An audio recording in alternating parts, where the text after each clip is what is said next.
اس سے پتہ چلتا ہے کہ بیوقوف دنیا میں ہول سیل کے حساب سے موجود رہتے ہیں. میں نے یہ واقعہ بیان میں سنایا. اچھا جن کا واقعہ ہے نا وہ آج مجھے فجر میں ملے, انہوں نے کہا مفتی صاحب آپ نے آدھا سنایا آدھا چھوڑ دیا. تو میں نے کہا اچھا آج پھر آج کی بات ہے, آج فجر کے بعد انہوں نے مجھے پورا واقعہ سنایا. پھر انہوں نے کہا اب یہ بتائیں پورا. انہوں نے کہا وہ آدھے میں وہ مزہ نہیں ہے جو پورا واقعہ ایسے تھا. انہوں نے کہیں نیٹ پہ سنا نا یہ واقعہ, وہ انہی کا قصہ ہے. انہوں نے پھر مجھے پورا واقعہ سنایا. بہت سے لوگ ہیں جن کو یہ واقعے کا پتہ نہیں ہے, تو یہ واقعہ اس پر کہ بیوقوف دنیا میں ہول سیل کے حساب سے موجود رہیں گے. تو وہ کیا ہوا ہے, کہتے ہیں کہ وہ ان کے دوست کی کہیں شادی تھی, تو جو بے وقوف ٹائپ کے لوگ ہوتے ہیں نا ان کو بہت سوالات پوچھنے کا شوق ہوتا ہے کہ نکاح کے بعد کیا ہوگا اور کیا بیگم سے بات چیت کیسے شروع کرنی ہے, کیا وہ پاگل ہوتے ہیں یہ لوگ. تو یہ آ گیا ان کے پاس, ہمارے جو دوست, نام نہیں لوں گا میں, بیٹھے ہوئے ہوں گے یہاں پہ.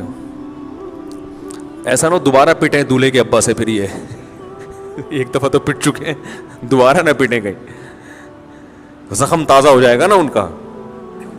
تو وہ دولہا جس کی شادی تھی, رخصتی تھی رات کو, وہ آیا ان کے پاس ایسے ہی پوچھنے پاچھنے کے لیے. تو انہوں نے بتایا کہ بھائی دیکھو زوجہ کے پاس جانے سے پہلے اذان دینی ہے تم نے, اس کا فائدہ یہ ہوگا کہ نرینہ اولاد پیدا ہوگی صحت مند. صحت. میں نے تو صرف اتنا واقعہ سنایا تھا, انہوں نے کہا کہ پورا اس طرح ہے کہ اذان بھی کسی اونچی جگہ پہ کھڑے ہو کے دینی ہے. اذان کسی اونچی جگہ پہ کھڑے ہو کے دینی ہے, اور جب اذان شروع کر دو تو درمیان میں رکنا نہیں ہے. درمیان میں رک گئے معذور بچہ پیدا ہوگا. ٹھیک ہے نا. اب یہ جناب شروع ہو گیا, مذاق کیا تھا اس نے, مذاق کیا تھا, وہ سیریس ہو گیا. اب وہ دلہن بیٹھی بھی ہے, یہ ڈریسنگ ٹیبل پہ چڑھ گئے نا, اس سے زیادہ اونچی جگہ ان کو نظر نہیں آ رہی تھی. تو شکر ہے الماری پہ نہیں چڑھا.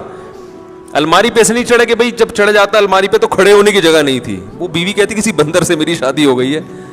وہ ایک آدمی گیا نا نفسیاتی ڈاکٹر کے پاس کہ مجھے وہم ہو گیا کہ میں بندر تو نہیں ہوں. تو ڈاکٹر نے بولا پنکھے سے اترو گے تو میں علاج کروں گا نا اپنا, پنکھے سے تو نیچے اترو. تو ڈریسنگ ٹیبل پہ کھڑے ہو کر انہوں نے اذان کہنا شروع کی. اب وہ دلہن پاگل ہو گئی, چیخنے لگی یہ کیا کر رہا ہے بھائی, پاگل تو نہیں ہے. اور جا کے نا دروازہ بجا رہی ہے. تو یہ اذان کے دوران اس کو کہہ رہے حی علی الفلاح, اس کو اشارہ کر کہ نہیں کرو. اذان بھی چل رہی ہے, حی علی الصلاح حی علی الفلاح, اور اشارہ کر رہے کہ نہ نہ نہ. وہ دروازہ کھولا, دولہا کے ابا نے, دلہن کہہ رہی اس کو دیکھو کیا ہو گیا, یہ کون ہے, پاگل ہے. بھاگ گئی, وہ ظاہر ہے بھاگنا ہی تھا اس نے, گھر چلی گئی. تو نفسیاتی پاگل ہے. تو وہ صاحب مجھے سنا رہے تھے کہ صبح دولہے کے ابا آئے, انہوں نے پہلے دولہے سے تفتیش کی نا کیا ڈرامہ ہے بھائی, تو اس نے بتایا وہ فلاں صاحب نے. تو کہہ رہے صبح آتے ہی انہوں نے گریبان سے پکڑا,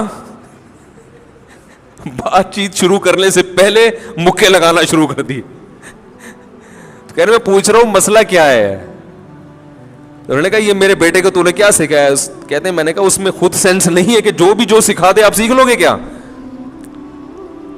کیا خیال ہے بھائی, یعنی کوئی بھی کچھ بھی کہہ دے تو آپ اس پہ عمل شروع کر دو گے, اس میں اتنی عقل نہیں ہے تو مکے تو اس کے لگاؤ جا کے.